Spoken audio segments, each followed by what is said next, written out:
MaJaMa Jams is brought to you by this capybara with an orange on its head. What is it? Billy. What the hell is wrong with you? There's something in those trees.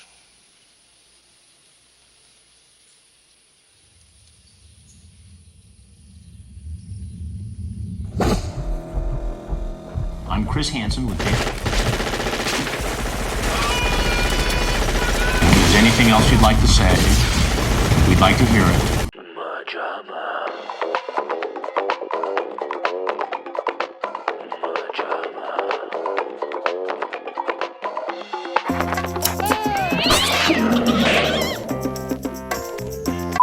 So how can I help you? You've seen us catching online predators. What's going on? Majestic. Men going after children over the internet. And you sent pornographic pictures. But this time we'll show you things you've never seen. Okay? We'll take you behind the scenes of our sting operation. Wait a minute, so let me get this straight. So they're talking about a meeting? You'll hear the uncut versions of their story. Do you do this sort of thing all the time? No. They're excuses. The house is for sale. I'm the only guy. And we'll show you some moments that shocked and surprised even us. Could you explain yourself? I'm sorry. This is Predator Raw.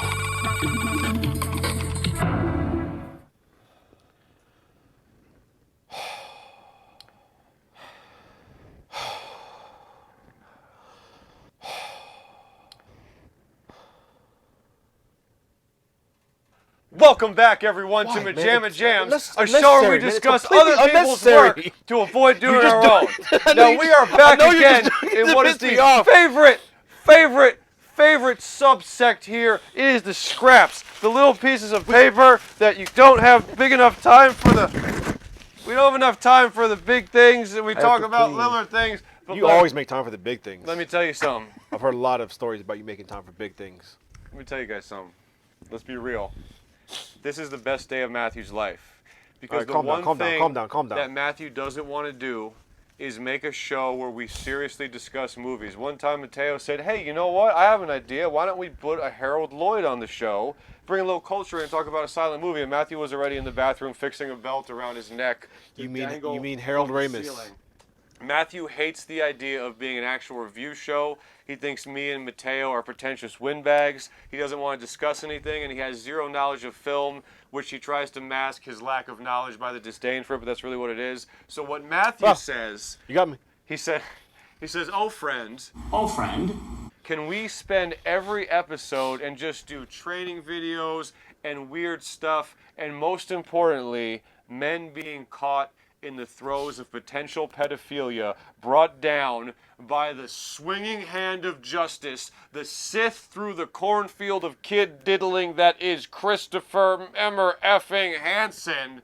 And today, Matthew Ellsworth gets his wish as Matteo Molinari allows him to do an episode on not just To Catch a Predator, nay, Predator Raw, The Unseen Tapes, Episode 1, back to back all-stars. We are talking about the God lineup of all Predator episodes. Everyone's a superstar. Everyone is a creep in the most entertaining way possible. Not to mention our first three guys are wearing sandals. And what does that tell you? If you wear sandals as a male, you're a pedophile. No arguments can be had. Are you wearing them right now? What did you do before you started watching this? We know what you did in that room. This summer. Oh, in that room. So, guys, I'm going to try.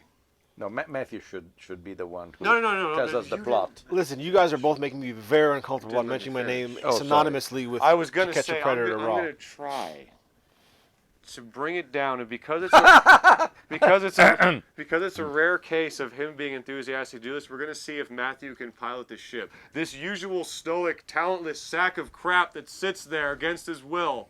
We're going to see if he can pilot the ship. So, Matthew, tell the people about Predator Raw Episode 1 on Scraps today.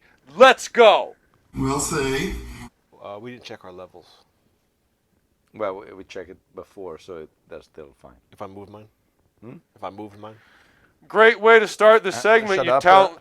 say something. Talking about... That's fine. Okay.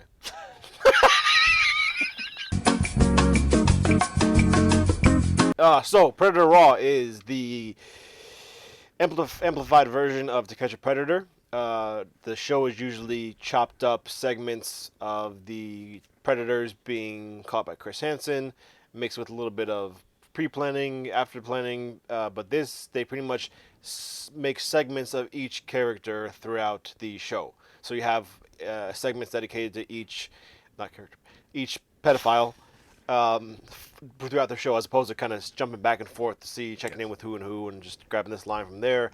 So as Chris Hansen puts it, This is an opportunity to dig a little deeper, to look a little closer, and to understand who these guys are. I don't know if we want these pedophiles diving deeper. Those kids already ain't gonna be walking straight. You were saying shut up. You were saying you were pulling it down. yeah, stop pulling it I'll down. tell you what was being pulled down. So I think I talked about watching Sick endless times, maybe 30 times. Man, I've got to find my wife and get somewhere that has some sanity to it. Mark, will you settle down? We're looking for her. Susan! This, out of anything I've ever seen in my entire life, my comfort food craving brain must have seen this. I remember we had to plus? Huh? 100 plus? Probably, I don't know. I wasn't Realistically, conscious for 100 half of plus? the viewings. Well, at a certain point, the DVD. Yes, the that was what I was about to say. stopped So working. Mateo burned us this episode. The disc stopped working? Yeah, remember? Holy shit, that's crazy. we burned them out. So Mateo was nice enough to put together a nice DVD. Even made it an awesome menu screen. Hang on a second, Mom. I'm just putting together a project for Matthew. What is it? Don't worry about that. So, I mean, the first few years out here, this was pretty much all we were allowed to watch, I think. It was just constantly on loop. We just knew it verbatim, back and forth. And yeah, I remember poor Conrad would walk into the living room when we lived together. He's like, again, huh?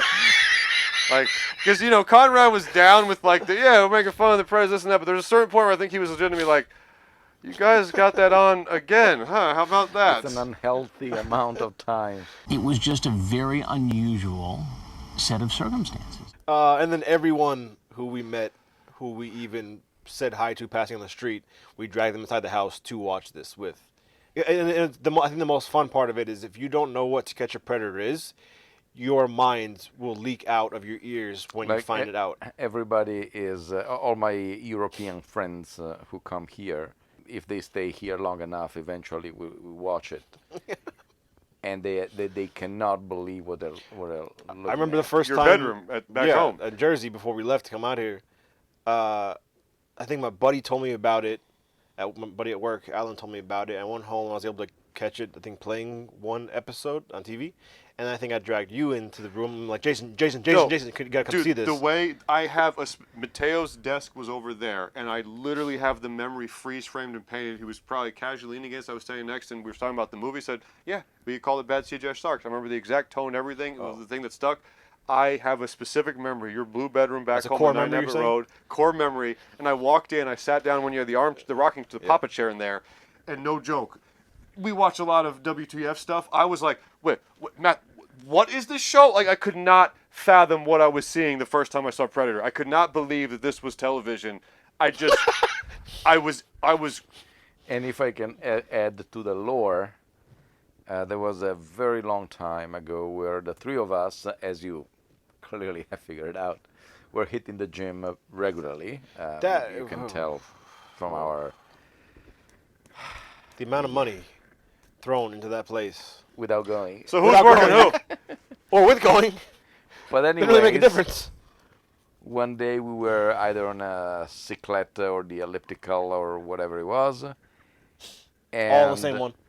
All the same one, yes. One was like pedaling, a tandem bicycle? and the other two were just like standing on the sidecar.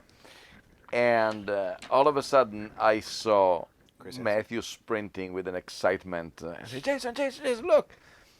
And MSNBC, I think it was the same day that it was a Super Bowl. The Predator Bowl! Yes, exactly. Did they literally call it that? Yes.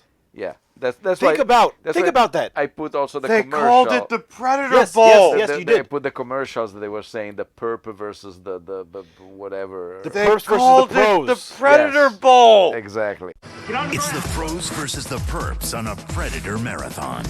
What was your plan with the cat? Predator Marathon continues next on MSNBC. And I've never seen you at the time you excited like that for something like this. What the hell are they talking about? Because I had no idea what it was. And so I wait. That's how you found out. That's how we. Yeah. Oh damn! I don't remember. Okay, I don't remember that at all. I had absolutely no idea what it was. So you found out about it from us? Yeah. Oh my God.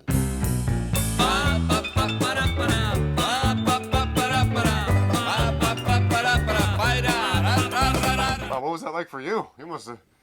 It took me a little bit to wrap my head around it and say, what am I watching? Because really, it's something. I mean, it's not that the way I'm saying it looks like that in Italy there are no pedophile or something. No, they are. Don't worry, they're there. Yeah, I have several addresses. But seeing this presented like this in this situation, I just can't believe what I've just seen. It was really Genuinely mind-blowing. Yeah, something very special, you know. Yes. The one thing but that's everyone's just like, wait, how can this exist? Wait, they do what? How do they play? Wait, my so dad, these guys actually one come day, in? I showed it to my dad. He didn't understand English, and yet he was captured by that and say, how is this possible? It's a show you can watch on so many different levels, from comedy to disgust to revulsion because the to anger leitmotiv to is reflection. Because it is horrifying. Yes. This is what I want to say, because I do feel like there is an angle to approach this where you're like, what do you think about this? Is it effective? What's the morality of it? I don't want to do that because we have 5 all-stars, and the important thing is we highlight these 5 douche nozzles and how hilarious it is to laugh at them. So I think if we get caught up in the amazingly ripe topic of the societal place and justice role and ethics of predators, so on and so forth, let's focus more on highlighting our 5 predators, especially their choice in clothes. I was just trying to make them think we're decent human beings. Yeah. We'll see. MaJaMa. What's in here is sex act after sex act after sex act. Talk of sex with multiple people. Talk of stuff that's way out there, quite frankly. Dogs. It's just talk, that was all. People do it all the time online. I know, but there's a difference between doing it online and showing up at a house.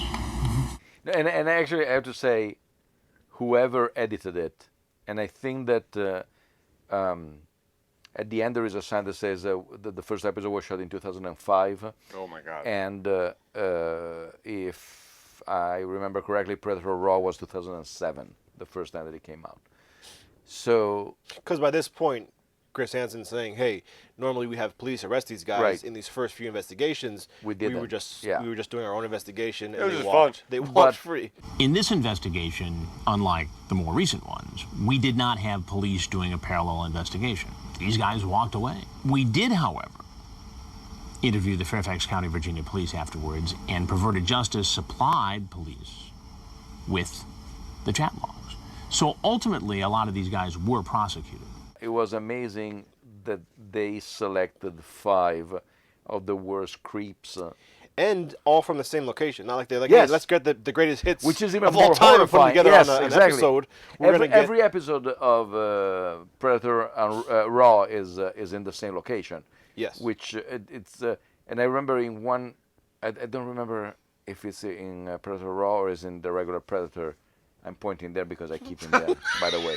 Just under that pile right there. Yes. It was so absurd that as they were arresting somebody, another predator arrived at the same time. And you say, how is it possible in the same place? I remember a lot of times like, oh, put him in the garage, put him in the backyard, just hold him, keep him quiet. The other guy's coming in right now. We're double booked. Predator's double parked out back. We got to go. Hold him, keep him quiet. I thought that was their plan. Because you would think... from the chat log? If before watching this show, had anybody asked me how many predator you think, I mean, people labeled predators are in your area, I think probably 3, 4. I mean, it's just something that the mind doesn't grasp.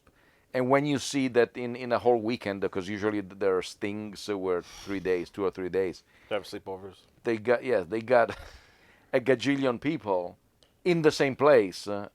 I say, my God, this is... All right, guys, keep it down. Who was the one that said, I want to spread you... Yes. I mean, I was just shaking my head. and so we. But have, then again, I mean, everyone is awful, and I'm sure there's this. Every town is laced with predators, and there's actually, I think, a bunch of websites where you can kind of track registered sex offenders, at least registered ones that live around you. But a lot of guys are like, oh yeah, I drove an hour, I drove 2 hours, I drove 5 hours just to get here. Well, because they want to get away from their county where yes, they are registered. Sometimes being a sex offender, it could be just like local to your state. If you cross the line. Are you a professional? No, I'm just a local sex offender. Yes. Trying to make it to the big time one day. You have a special passport. But I haven't done it here yet. Is that a crime? Is it? Do you want to go in chronological order? Hell yeah. Because I'm chomping at the bit for if number you think 3. about it, and obviously this is all edited, so obviously there are people who know the comedic beats to edit these segments by. Obviously, we build up to our grand finale. Yes. But okay, let's start with David K. David K. I don't want to be. This isn't good. Not good. I think that's kind of an understatement, isn't it? Rabbi. Mateo does We'll See is one of the staples of these 16 years together. We'll see. We'll see. Almost so where I think that's more attributed to you than David K. Thank you, I guess. I'm not sure. Our friend Mateo, who steals catchphrases from pedophiles. Thank you. But it's almost, I guess I think about it more so that we all use it, that just Mateo uses it, where I always just hear it from you. It's fun to write. We'll see. The highlight of K is that, as Hansen himself says, he is very comfortable. Yes. He comes in like a Roman emperor ready to destroy a boy's mouth. Plus, all these guys, I mean, maybe it's are wearing sandals. A different time because you didn't have the awareness that you do now of to catch a predator existing, that they're all so comfortable to walk right into the house, not see a kid, not have someone wave them in, not be on a cell phone, hey, I'm right outside, can you open the door for me? All these guys walk in unwelcomed, uninvited in by the person. A lot of times in the later seasons, they have decoys. Hey, I'm in the house, I'm getting something out of the wash. Oh, I just got out of the shower. Yeah, come in, and then they run off. Oh my God, dude, there's no decoys. I didn't even register that. So these guys have the balls to walk into a house. I'm sure, like, hey, I'll be there at 4. Okay, just come in. The door will be open. They feel free enough to come in, open the door. You hear a voice from upstairs. Hey, I just got out of the shower. Oh, I just got some Snickers melted on my jacket. I got to clean it off. I just cut my toe on the staircase. Oh, don't bother. There'll be cum on there soon. You have a lot more problems with caramel nougat. Yeah, some of them peruse the house and they go around. Well, that just shows a whole other level of. Yes. Okay, you're that cool to just, or not even just stupidity, but just as we say, your addiction takes over. So how can I help you? Go ahead, have a seat. I suggest you sit down and take your hands out of your pockets, please. As much as the go-to line is, I don't think this is your first time, the way David K walks in, it's like, you've done this before. Oh, yeah. Or you're just like, the we'll see is because the decoys, I'm sorry, that's right. We don't see the decoy as a voice. I'm used to, they see them in future episodes, but he says, I gotta ask, you still gonna be up for tonight after seeing your girlfriend? We'll see. He says girlfriend, which is shocking. Yeah. Well, and then he laughs and says, we'll see, with just a complete like, oh, I'm about to pound you and then her, and it's a good Tuesday. So, again, he's wearing sandals, which I can't say enough because... They're like Birkenstocks. Yes, it's just like, of course you are. Of course you're a rabbi in like a button-down and khakis and Birkenstocks about to come here giggling, practically doing the little... Ace Ventura pounce in with how he's just so happy to be doing this. And then what we get from Mr. K, I was saying this while we were watching it, probably the most visceral response ever when the cameras first come out. I am Chris Hansen with Dateline NBC, and we're doing a story on computer predators. Oh, no. Come on, You don't want to touch anybody. You don't want to... Because you can tell so much fear rockets into him that it overrides his brain. He does kind of a classic to us, freaks that watch this a million times, he does like a classic face cover to camera cover. He first covers the camera. Camera cover to face cover, and if you look at his eyes while he's doing that, first of all, the way the hand is almost seems like a stroke victim, like Frozen type thing. But you look at the eyes and you really see that the man has gone under to like a primal sense of terror. Yes. As he's like, it's one thing to see, I assume most think Chris is the father. It's one thing to be like, okay, the dad's home. It's another thing to be like, we're filming you for a mainstream television show. And so in general, we're filming you. I think that at that point, after he saw the camera, I don't think any other reaction. There's recorded evidence. It's why it starts off the first one. It just never before have I like the face is just. Because it's even like when he goes, you see his hand go down to the counter. He starts he crumbles up the transcripts of the chat log. So it's just kind of just like, where do I cover my face? Do I cover the camera? Where am I? Not even just almost not even thinking and processing what's happening to you. Thank God we have the 65-year-old security guard. You've got to stop this. Sit down. Sit down. You don't have any You're right. You're free to leave anytime. yes, they have a security bouncer And they use guard. him for so long throughout all the seasons. He grew up with them. Yeah. He started when he was 18, and Maybe he's got quiet strength and he's actually a powerhouse. I mean, even when he's telling like, sit down, you gotta sit down. Yeah. I'm like, you're not even sounding intimidating or authoritative. It's just you. Yeah, it's very. Look like an old dad. Yeah, yeah. Sit down. Sit down. So that is David Kay, who was a rabbi, and he got a very harsh sentence. It says at the end because the judge thought that he lied. And also, Chris says he called them constantly after, harassing them, saying don't play the tape, and initially agreed to a follow-up interview only on the conditions that they didn't play it.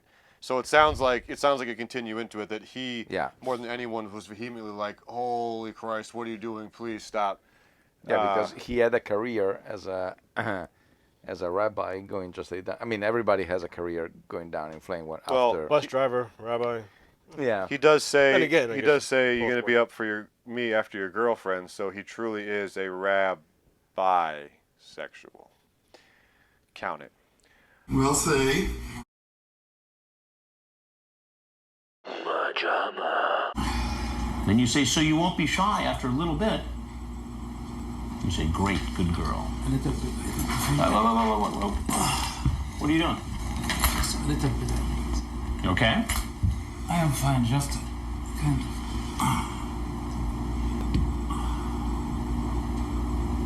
Coming up to number 2. That's good.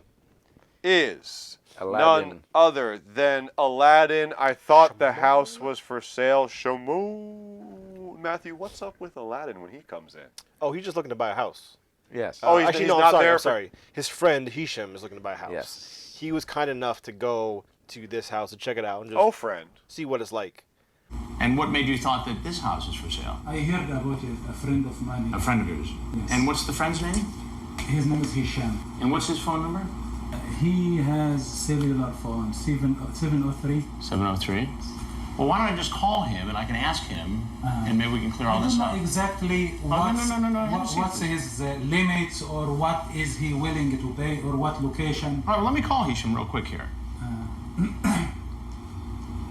To his credit, before he collapses on the ground, he doesn't, all things considered, I'll say, he doesn't do terrible in maintaining a calm demeanor thinking about the house. He doesn't do terrible considering how terrifying it must and be. it's a very... Despite his bug eyes. He has the eyes twice the size of the actual orbits, but... He asks, in what is unintentional comedy gold, he's like, is it 3-bedroom, 4-bedroom? And how many bedroom? 4? 4 bedrooms. 4 bedroom, 2 bath? 3 baths. 3 bath. 2 full and 1 half? Yes. Okay, I'm gonna head out and think about this. And it's granted, without condoning him, it's probably one in all of the predators who come up with one of the best excuses why he's there. You almost believe it could work. Yes.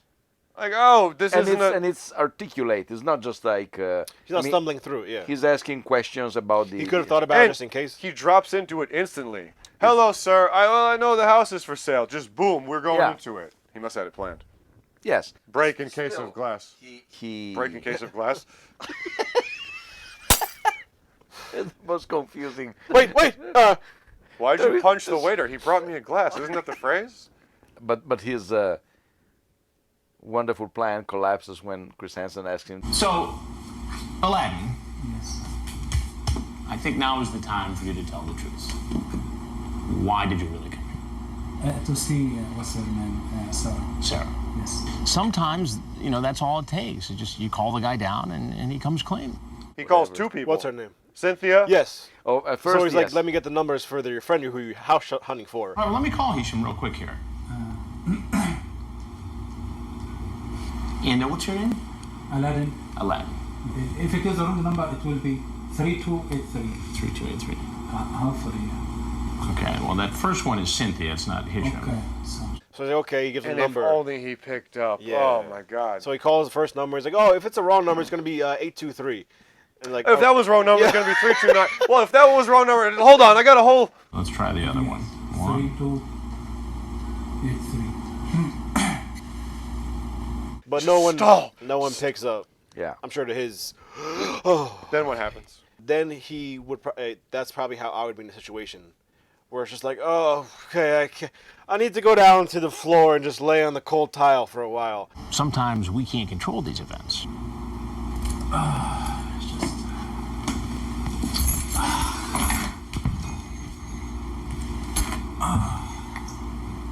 Would you like to leave?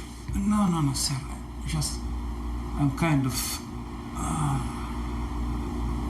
Chris Hansen's like, no, you can't leave yet. Like, oh, wait, what are you doing? Are you dying on me? Yeah. I haven't said my catchphrase. But knowing how I've been in past situations with like doctors... Of being caught with...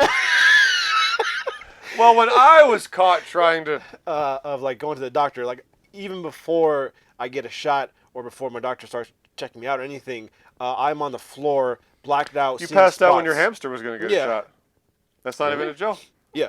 His hamster was about to get a shot, and we look over, and he I remember flops just to the feeling freaking like this, falls to yes. the... And then waking up in the waiting room, and the nurse is giving me water. But I'll be They're spinning on a wheel. Yeah. What am I doing here? Hey, Harvey! Well, that was fun, wasn't it? You know... But I'll be in the doctor's office and he'll come in like, are you okay? Are you sick or are you just here for a physical? Like, no, here for a physical. But that's how I would be in those situations. I just collapse. It's like the gag in Sleeper by Woody Allen, but whatever.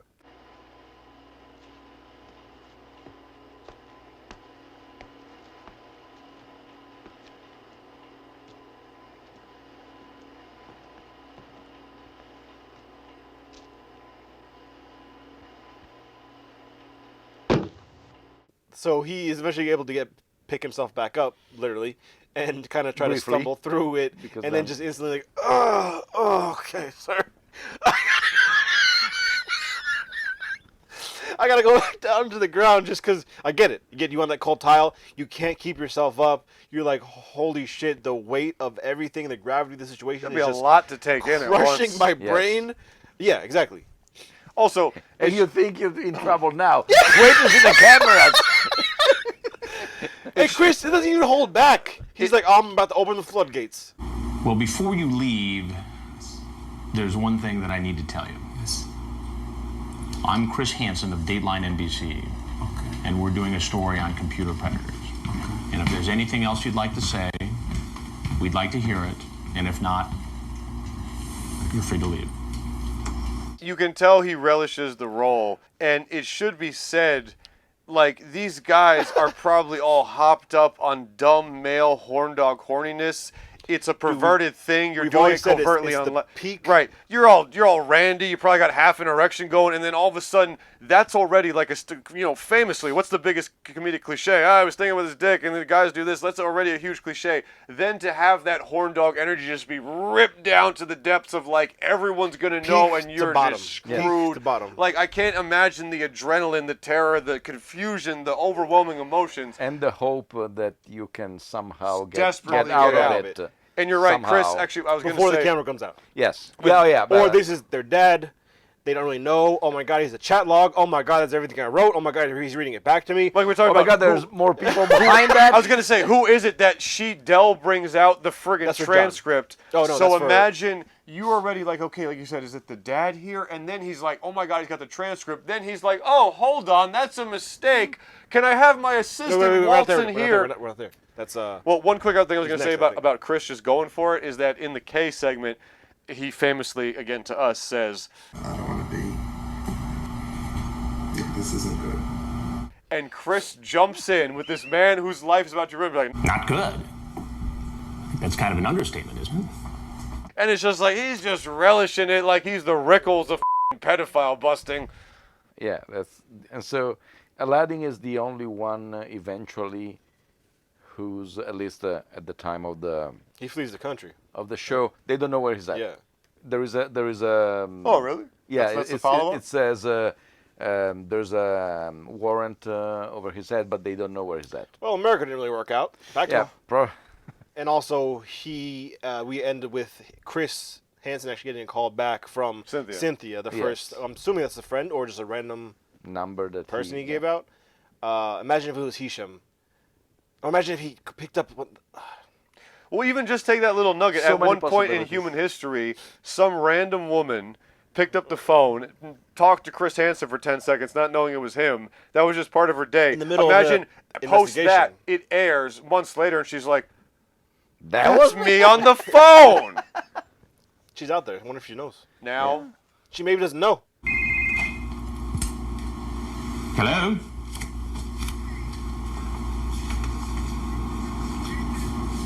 Yes, I called by mistake. I had the wrong number. I apologize. Okay, that's not a problem. But I thought that was Hisham, but it was the other phone number. Maybe she doesn't. That's true. Just like the person that walks in front of the office across the street in the establishing shot has no idea they're part of Bad CGI Sharks. Yeah. Yeah. I have no idea. So. Or George Lucas in that documentary. The interesting thing is they call it pyroprocessing, but it's a molten salt process. They're dissolving this thing in a molten salt, and they're doing electrochemistry on it. Why don't they call it molten salt? Or George Lucas in Beverly Hills Cop 3, who was disappointed because he doesn't want to spend an extra 5 seconds waiting for the ride. Excuse me. Hey! That's not fair. Maintenance, I gotta go grease the chain. Yeah, dry it, Sam? Sorry. Come on, let's go. MaJaMa. What age did Brandon tell you he was? 23, I believe. You want to try again? No, he said he was 23. What's the problem? I have the transcript. That's what the problem is. Brandon said he was 13. 13? 13. No, he didn't. So now we come to the guy who, no joke, his outfit lives rent-free in my mind. Oh, wow. I thought we were, yeah.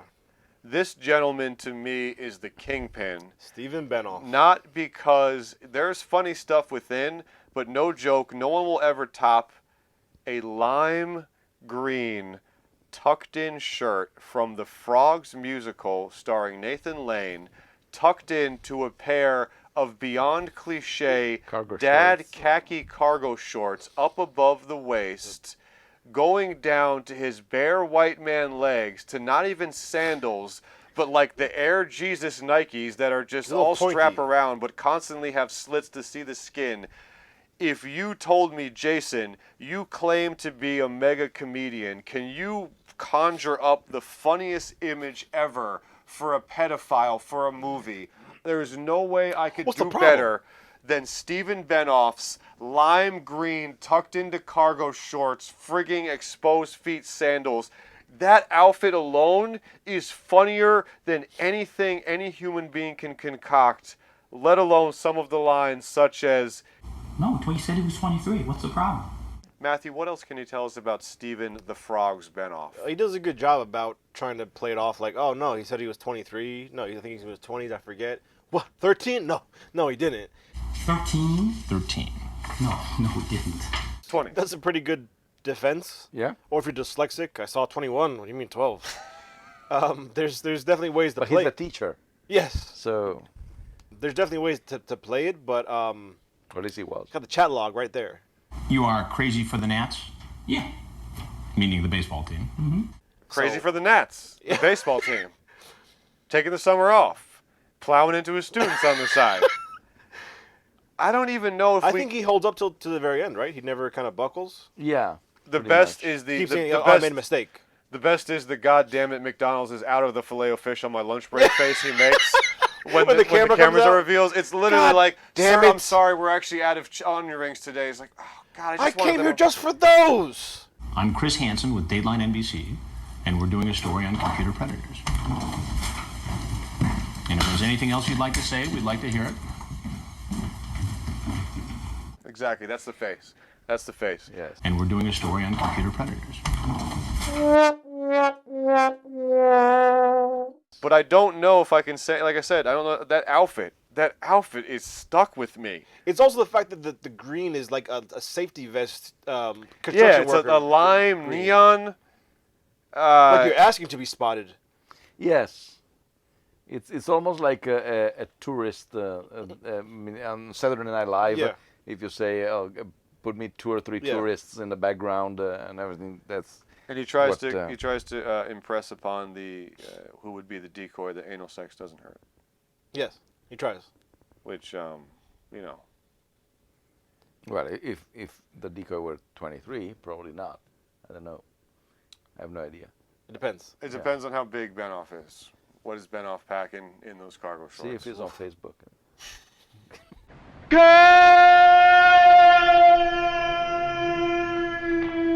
a Google search for Benoff's penis length. Why did it pop up right away? Also, you got to imagine, these guys are still, some of them are still alive, I'm sure. Yeah? I'm sure they've been out of prison and they're just... And the tragic thing is that I've, in my illustrious, pathetic career, I translated a lot of episodes of Lock Up. And they were saying... He was on it? No, but they were saying the category of prisoners who is almost constantly on watch are pedophiles. Because even for murderers and cannibals, pedophilia is the worst of the worst. What's the problem?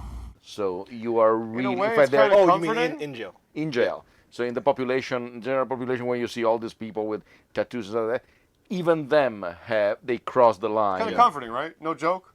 Like it's, and I know it sounds funny, but like it's almost comforting that even at that level, like, look, don't touch a kid. Yeah. Just leave the kid. Like I stabbed 60 people in the face, but you don't touch a child. There's a kind of comfort to that. Like there is a universal order here. truth. Something. Yeah, there is an order. There is a universal. They know thing that is completely wrong. There is no justification whatsoever in what they do. So. And sometimes they beat them to death, and we all kind of just go, well. And oftentimes people look the other way while they're beating them to death because they say if we put them out, chances are that they probably are doing exactly the same thing. It's kind of that's probably the oddest, heartwarming moment of my life. Golly gee, isn't it nice that even the convicted murderers want to kill the There is a God. I think it's also just weird to think about having the worst moment of your life, or at least stiff competition, on tape, aired on a major news network, and watch for comedic value. Clips are on YouTube of you being arrested, trapped in a situation. Matthew, I have a great follow-up to that. At least I think it is. You always do. Especially because they were college age, and other people were like, there's the cowboy who's clearly into his 70s, so his brain's crystallized. The frat boys from Borat. So what, you like the bitches out there in the old Russia there?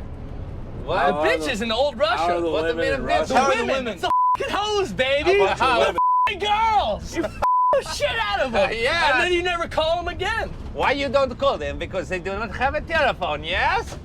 No, not because of that. They don't have my respect, you know? I mean...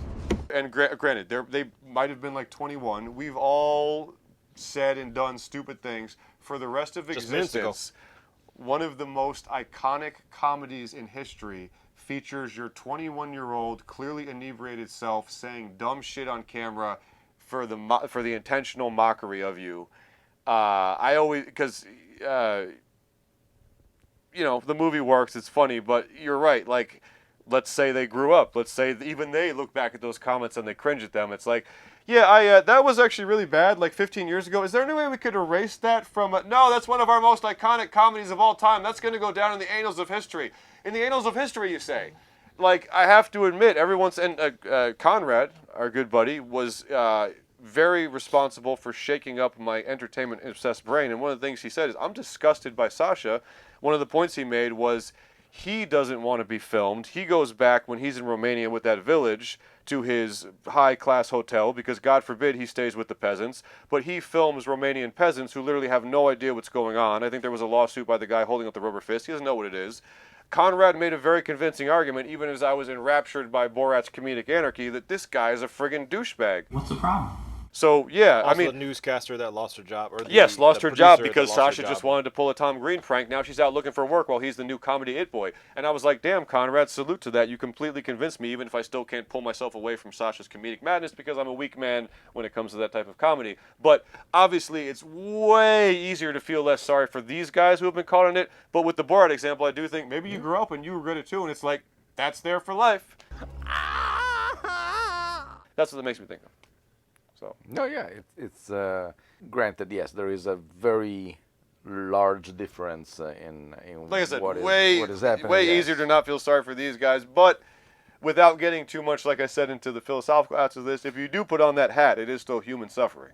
And that's why, to a degree, like the Jackass crew is even better because usually what they do it unto themselves. Yeah, for the most part, they self-inflicted. don't come after you, or if you are, or at least among their own crew.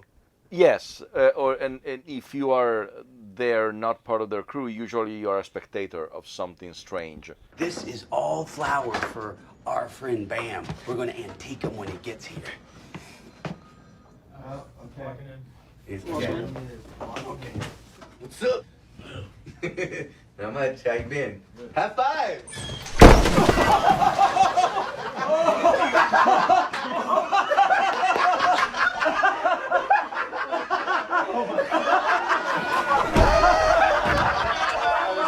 Dom Jolly, who does Trigger Happy TV. Hello. He's exactly.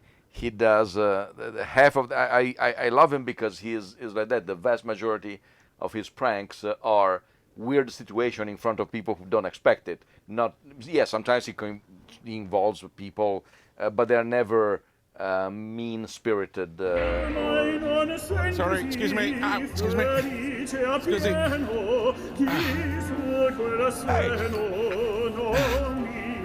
Croissant in la piscina. Excuse me. I got it. Help me out. Help me out. I got it.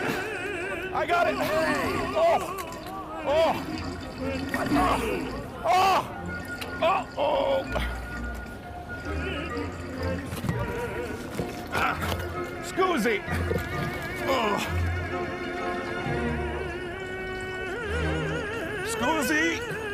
Scusi. Oh my God, I just caught this. Venice is sinking. Jackass era, hey, we're going to shove a blowfish up Steve-O's ass. New YouTube era, we're going to point a gun in this person's face and then tell them, haha, I weren't actually robbing you when they're on the ground in tears. Yes, exactly. So, well, I mean, at a certain point, you got to just keep going up.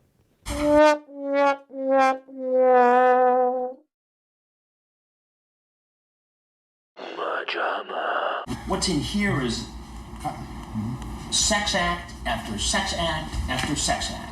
Talk of sex with multiple people. Talk of stuff that's way out there, quite frankly. Dogs. It's just talk. That was all.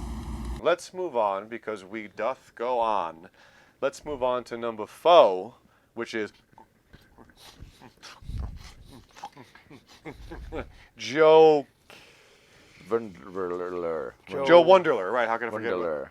Denny. That's where we got Denny's last name from. We wrote a character in our script after this because we're those type of people. Joe Wonderler, who I would have to say, Matthew, tell me if you agree as an expert on this, is not bad at all, but with a team of heavy hitters like this is the weak point of the episode? Yes, but he got a lot of interesting things, especially just the ticks in his dog. face. And the dog. He wants to have sex with the dog. He wants to have sex with the dog. Which Wait, does he really genuinely want to have sex with the dog? You talk about sex acts with a dog. He wants to do something with a dog. Chris Hansen said he... I mean, this guy actually wanted to involve a dog in the sex act with a young girl. And he was very graphic about how he wanted this whole process to go.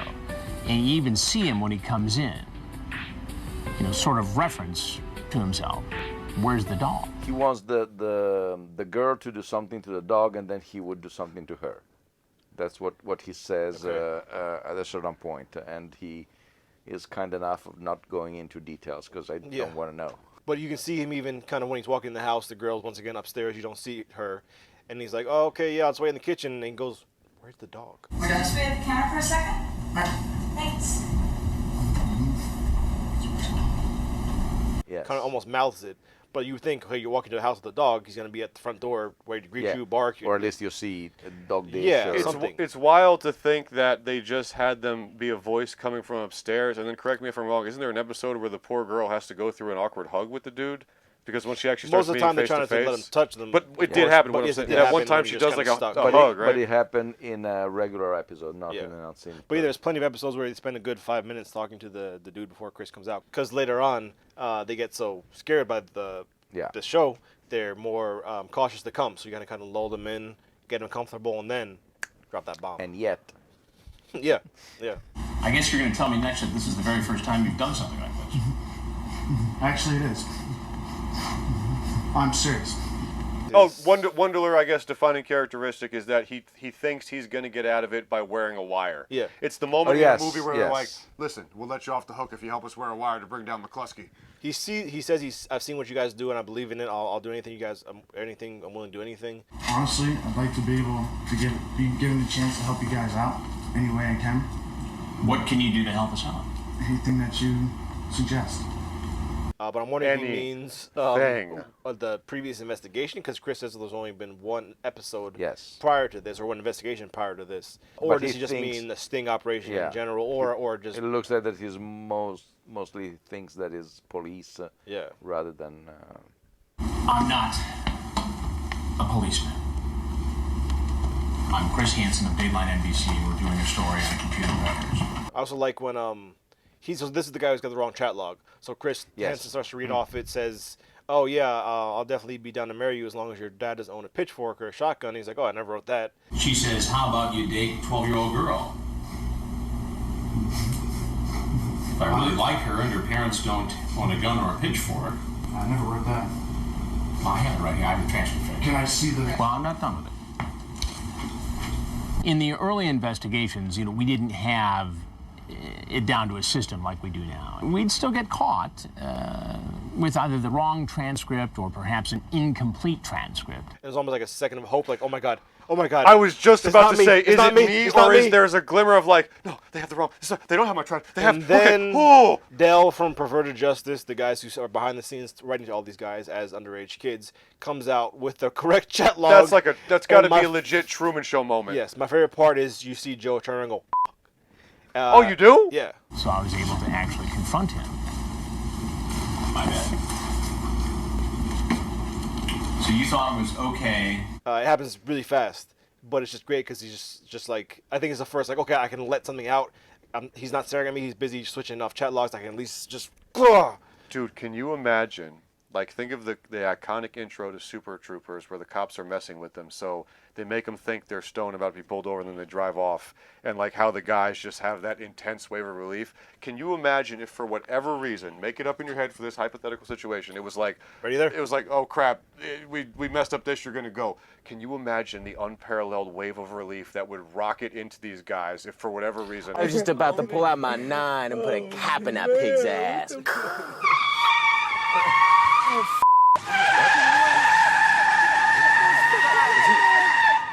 Oh my God.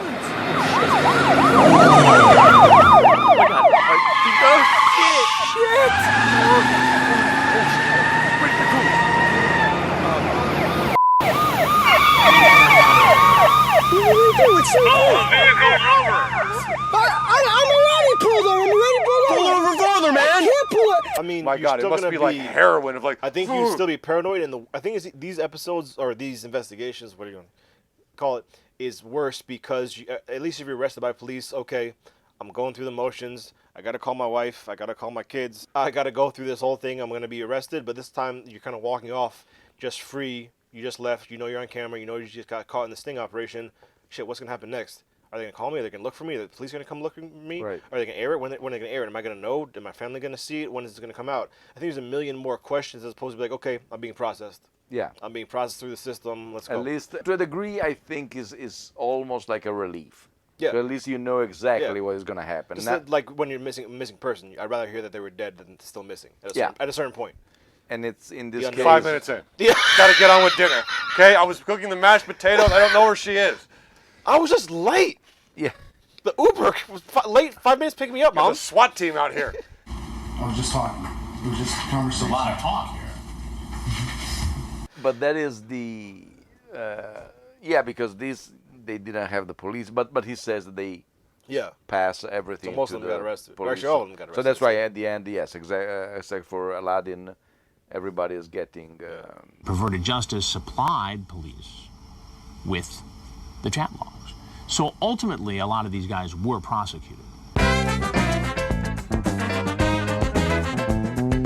But we don't really need to dwindle on Wonderler because, Matthew, who's coming up next? Prime Rib. Who is coming up next? John. My God. Canelli, the legend. You couldn't write this again. If the three of us sat down for 6 weeks and tried to come up with a comedic scene to pair, Matthew, please take the description. Well, we get a double shot of this man. Yes. We don't know it at first, but actually, no. You know what? That aside, we have this dude willing to. So he's in the chat and he's saying, "Hey, it'd be really hot if I came in and just was completely naked." Or I think the decoy suggests that. So he's down for it. This dude stumbles into the garage, pulls off his dirty old tall socks, his jean shorts. He doesn't wear underwear. Takes off his shirt and then stumbles into the kitchen, butt ass naked. Sits down on the stool and... Hold on. I think I heard... Yeah, I think I heard it too. Good ear.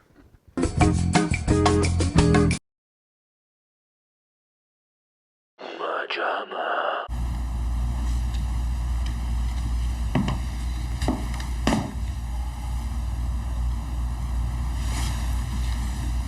Could you explain yourself? I'm sorry. Certainly. I'm sorry. What's going on here? Your son IM'd me, and he told me to come on over.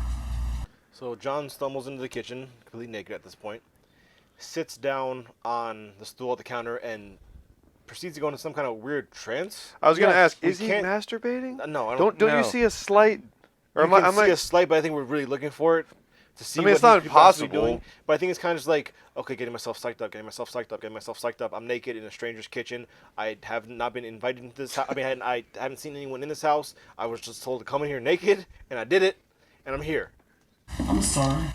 Then again, maybe his penis is shrunken up from fear and coldness, and he's trying to stretch it out. It does look like he's doing this, I feel like. No, it's like so slight, you can barely tell. Either way, he does... on the footage to see what... Either way, he does seem trance-like. Yes.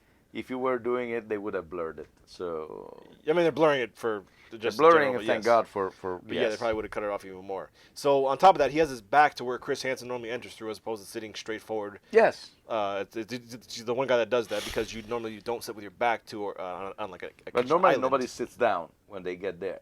Usually they're true. standing. Yes. And it's true. So. And he also brings a bag with a 12-pack. Yeah. Of beer.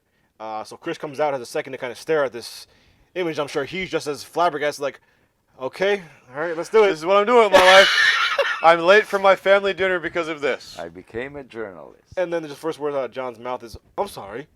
And Chris hands him a towel to wrap himself up with. And John instantly assumes that he's the dad. Yes. So he's like, your son told me to come here. I'm like, that's not a really good defense.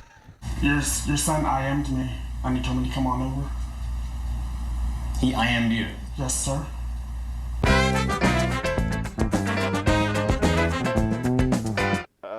He did it. Yeah. So I think Chris is kind of he can kind of tell this guy's a little bit off. Yes. Even in fact, in the way he lies. He says that he's a teacher. Yeah. And then in reality they check and he was a bus driver. Which is probably just as bad. They're all back there. Okay, keep it together, John. Whole bus of them. Whole bus of them.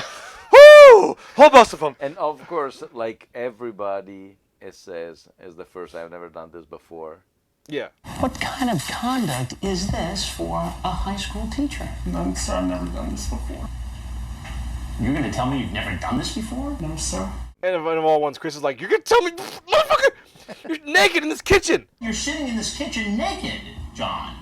And the funniest part is that Dell, I'm guessing the bag is blocking one of the camera views. Yes. So Dell comes out, pushes the plastic bag around the box of beer, and she's like, "Oh, let me just remove it entirely." So like, "Oh my God, what's happening? Oh my God, there's an assistant. She's taking my beer. What is she doing with it? What are you doing here?" Do you think just by the nature of human brain that there was a millisecond when she did it of like, I paid for that. No matter what else was going on, she's like, "Excuse me. Can I just get one of those? Just one." Don't forget to recycle. So you came here knowingly violating the law. Kennelly was significant because not only did he admit what he was doing was wrong, he also admits that he knew it was illegal, and he showed up anyway. So that would be gold in itself. That's the thing. Then that would be godlike then for what you're expecting from, or what Yes. you're hoping for comedic value from these type of things. But this dude stumbles off with the towel, gets dressed in the garage Promising again. he's never doing it again. Yeah, puts his shorts on, and the next day is talking to another kid with the same screen name, I think. This guy leaves our house, shirtless, holding most of his clothes. And less than 24 hours later, there he is in a chat room trying to make a date with another young teenage boy. We couldn't believe it, but it was the same screen name, same everything. So the decoy made a date, and they agreed to meet at a nearby fast food restaurant. I think he changed his actual name he gives to the kid, but using the same screen name. Yeah. Let's try again. Wants to meet him Hopefully, at McDonald's. And Chris Hansen is there waiting out for him in front of the Golden Arches and stops him dead in his tracks. First line out of John's is, I have been in television for 24 years. I just came to get something to eat. And I have very seldom been at a loss for words. Sir, I just came to But get something I to don't eat. even know what to ask you first. I just came to get something to eat. You can't get mad at me for getting McDonald's. Yes. Dude, the funniest thing, which you said comedically, but I feel like the fact that his behavior drew him back the next day, there is some level of truth. Beneath all of that chaos in these moments, there has to be some sense of, dude, again, I'm trying to screw this boy. You keep stopping me. I'm horny. Cock block. Yes. Back to back. Cock by blocked Chris. me once. Shame on you. We've been through this before. What are you doing? I've got the chat log again. You're chatting up another 13-year-old kid, and you're going to meet him here at McDonald's. It's the exasperated father, and like I told you guys when we were watching, it's the fact that Chris is a seasoned journalist, so he comes up with like a line he's been thinking of, and he's trying to say it with the I've diction been in of a television newscaster. for 20 years. And like John steps on it, and you can tell it's kind of like in these situations where I'm like, oh my God, this, and when you guys start talking, I'm Damn like, it, John, yeah, go back yeah, inside. But Come back at this here, we're point, gonna do this again. And like, and there's a certain point where after John interrupts him twice, he says, you know, I've been in television a lot of years, but I've never. And then by the third time, he says, and then he speeds up his thing because he's like, I got to get this in before John interrupts me again. But I don't know what to ask you first. It looks like a sequence from Neighbors. Yeah, right. Where everybody's talking to each other. Okay, please let us know. Okay, thank you. Thank you, Rachel. Welcome. See you later. Bye. Welcome. Princess is leaving the building. Okay, princess is leaving building. Okay, fine. Okay. You guys. Oh, she forgot her flowers. Okay. John, we've been through this. And then there are some lines that are such gold where, again, it would be like you wrote it. For instance, Sounds like a cop out. But it's not, though. But it's not, though. that's like a great, like, 3-year-old, like, did you break this? No, I did not, but I saw you do it. That wasn't me. There's a genuine sense of child being chastised by father here. Yes. And it just... I mean, they go way back. It just... Chris is disappointed. He's not even angry at this point. It's illegal to have a talk on the internet with a minor with intent to have sex with that minor. You've done it twice in 2 days that we know of. That's a federal offense. You can go to prison for that. Do you know that? Yes. Then why do you do it? And also, I don't want to say in his defense because it's indefensible, but if memory serves, he is one of the few people who went to Catch a Predator who seemed genuinely with mental problems. Yeah. there are not many like that. Yeah, a couple, the okay guy, which we'll meet later on. But no, you're right. It's almost like you could say, like, look, he needs care. You can't. He Yes, can't even to be blamed for like he's running around doing this. But at the same time, he definitely seems more than coherent enough. To oh, understand absolutely. what No, he's no, doing. I don't want to justify him. But in general, he's one of the Let's few. work for an angle to justify his actions. No, is one of the few who says, okay, this one is. I have no doubts in thinking that he might have. All right, John, give me your hand. Let's go. And the funny that I mean, once again, they're editing and filming for comedic beats, but if he's stumbling off, walking away with his shoes They took untied, the time they to zoom zoom in in. to his shoes being untied. But at a certain point, Chris is just like, okay. You can tell he I genuinely give is up. like, I don't know what to do. Yeah, especially because Chris Hansen has his punchline is. But I am Chris Hansen of Dateline NBC. He said it 24 hours before, so he can't. Wait, who are you again? Chris lives for that line. I am Chris Hansen with Dateline NBC. I'm Chris Hansen of Dateline NBC. I'm Chris Hansen with Dateline NBC. I'm Chris Hansen of Dateline NBC. We're doing a story on computer records. It would be, I don't want to say interesting because, but I don't think they would do it today. Because I think that there would be too many people with guns going there. Yeah. Well, I don't understand how this works. As much as I've done research, I don't understand how it's not entrapment. I know they say they've legally committed a crime the second you talk to a minor. Now, in some states, if you show intent, if you show say intent. I'm gonna come with condoms or I'm gonna come with beer, and you actually show up with condoms or beer. Well, you know what? To be real about it, the decoys push so hard in a way that, first of all, the big joke is that you look at some of these guys and the idea that a young girl who's barely teen would be like, well, come on over to enter into me, with somehow these guys look. The decoys go so hard in an attempt to get them to come here, and there's that one guy, like, she keeps messaging me, and you can hear the genuine frustration that some people, like, what's his face, David, I'm at home in this place, Kay, and friggin' Kennelly, who's going back to back, yeah, they've probably done it a lot. But some guys, because of how much the decoys hammered home, they're probably like, no one else would have pushed me that much to show up. You're literally preying on dumb base level male dog horniness. I believe it because no one else is going to be like, hey, it's me again. Do you want to come over? Hey, do you still want me? Hey, what's up? Remember yesterday? And it's eventually like, okay, I'm only this much of a dumb idiot male online. So because of how much they push, I do believe that some of them are like, I don't know, you got me here. You got me here. Your decoy did this. It is my first time. I don't know what I'm doing. Is the decoy still available? who was doing the voice upstairs? Right. She sounded kind of cute. Well, we actually made it through. We also forgot that Stephen Benoff always comes prepared. Oh, yes. He doesn't have condoms just perchance to see this kid. Stephen Benoff tells us that he always has he has them on him all the time, and all you have to do is look at that outfit to see that this and is it's a guy understandable. Yes, I mean he deflecting looks poon like every 5 seconds. God on earth. Did you bring condoms with you? Mm-hmm. You did? Yeah. Set them on the table. What does that say about your intent? Well, I always have them with me, but I understand what you're saying. We made it through the whole thing. Yep. I thought we did it pretty swiftly. All right, guys, it's going to be tough, but favorite line? I'll go first. Mine. Well, you said he was 23. What's the problem? And the reason it's my favorite is because, Mateo, you're pretty knowledgeable. Can you think of a song that has the parentheses and the subtitle of it? You know, like, it's like there's the main one. Yes. What's an example of a famous one? Day-O, the Banana Boat song. Thank you so much. I knew you'd have an example for me. So the reason this is my favorite line is because I always imagine Stephen Benoff, as is my want, has a rap career, and his new single is called He Said He Was 23, parentheses, What's the Problem?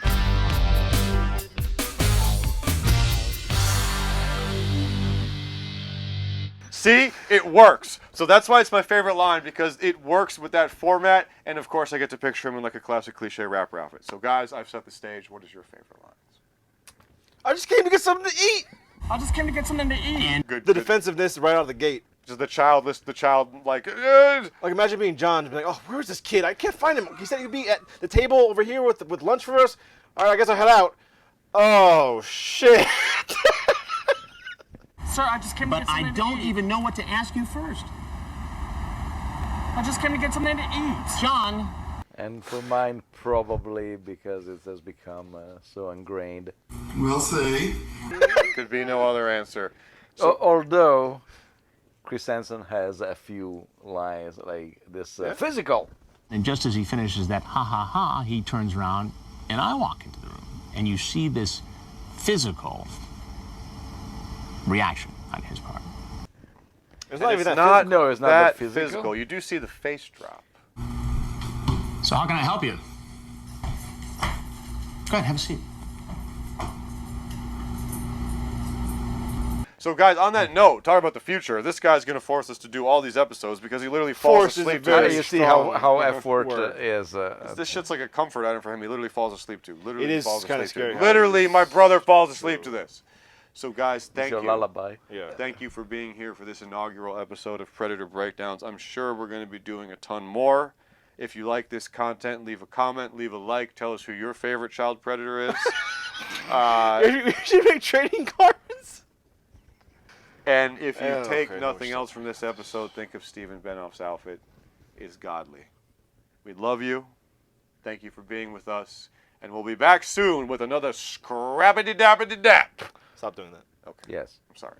MaJaMa.